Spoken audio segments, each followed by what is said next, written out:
Good evening, I'm John Sweeney, one of the Road to Lisbon cyclists, wearing my original Road to Lisbon vest, which I think has got slightly tighter since I got off the bike.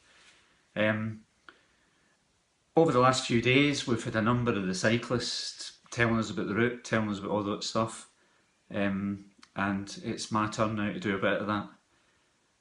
My daughter and I signed up for the ride in June last year.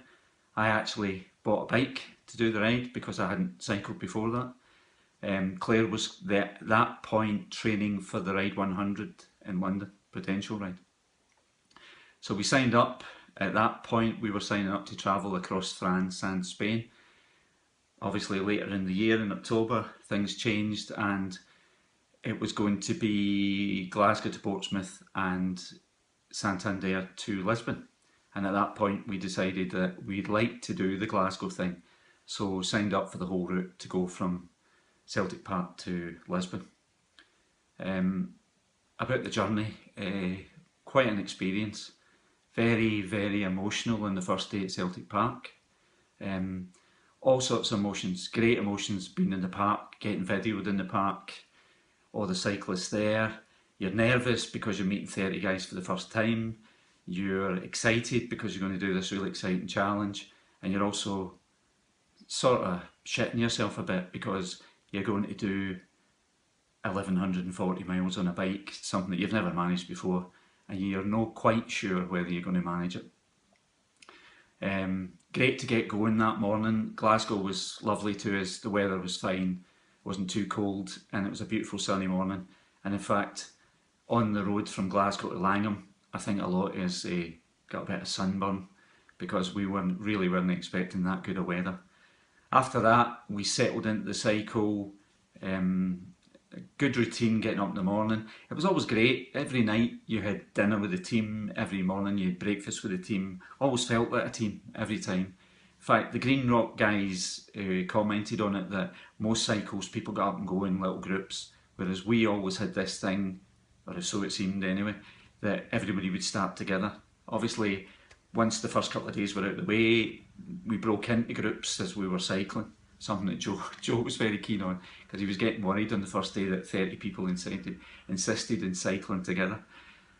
So we made our way down through England to Portsmouth, and everybody made it in one piece. There was a lot of injuries and mumbles and groans and things like that. I think the worst was the 100 day to Meriden, where, bless her, Jill, the masseuse, I think she treated, between her and Mark, I think they treated just about everybody that night, because it was like a MASH scene in one of the hotel suites where they had set up the beds and there was a whole queue of people waiting to get treatments. So they were probably the really painful days. Once we got the ferry to Santander and made it to Spain, things seemed to get easier. The weather was good, extremely hot at times, which was obviously a challenge. And there were some incredible hills, but there was something about it that we'd gone that far, everybody was excited. Getting up in the morning and knowing what you're working for makes your life an awful lot easier. With that in mind, obviously when you get up and you put your shirt on, you've got a big reminder of the 3 charities. You've got the Celtic Foundation, you've got Solving Kids Cancer and Children in Crossfire. I don't know if you've seen any of the little videos and pieces about the charities, but you should take the time to look at them, because they do an awful lot of good work. I remember when we'd signed up here in a podcast, I think it was Celtic Underground, and that Tony Hamilton from the Celtic Foundation did, and I felt really proud as a Celtic supporter that the Celtic Foundation was doing such great work in the East End of Glasgow. Subsequently, I've heard podcasts about the food bank that they support next to the park and all that sort of thing. So all those things were great.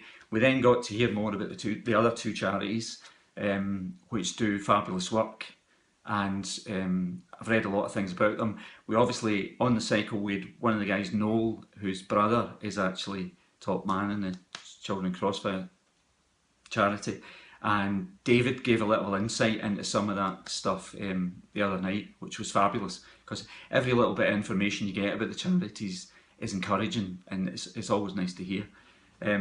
As far as background goes, I think the majority of people on the ride were Celtic fans. Certainly, like a lot of you, I grew up on the west coast of Scotland in Barton, and you were a Celtic fan from the minute you were aware of anything. My grandad, my dad and my Uncle John used to go to football all the time, and I was in a very fortunate position when I was born 1962 that Celtic were on top from the point where I was able to go to football. I went to 3 European Cup semi-finals. So credentials well established as a Celtic fan. I'm now living in London, don't get to see as many games as I would like, but I've got a season book which my sister usually uses, and we get to see European games, and I've been to a few away games and things like that. So your family credentials were established, and my daughter, who was on the cycle, obviously they've been brought up in exactly the same thing. Every Christmas and all that summer holidays in Scotland were obviously revolved around different things, first communions, all that sort of thing. Certainly was never going to be any doubt as to who they were going to support. Final part of this was to thank everyone for everything that they've done in terms of donations. You'll have seen the message during the cycle. It was great. We were getting updates and totals were rising and rising. When we got back, there was rumours that we were maybe getting close to 50,000, and that was fantastic. And you were thinking, imagine being involved in something that raised 50,000.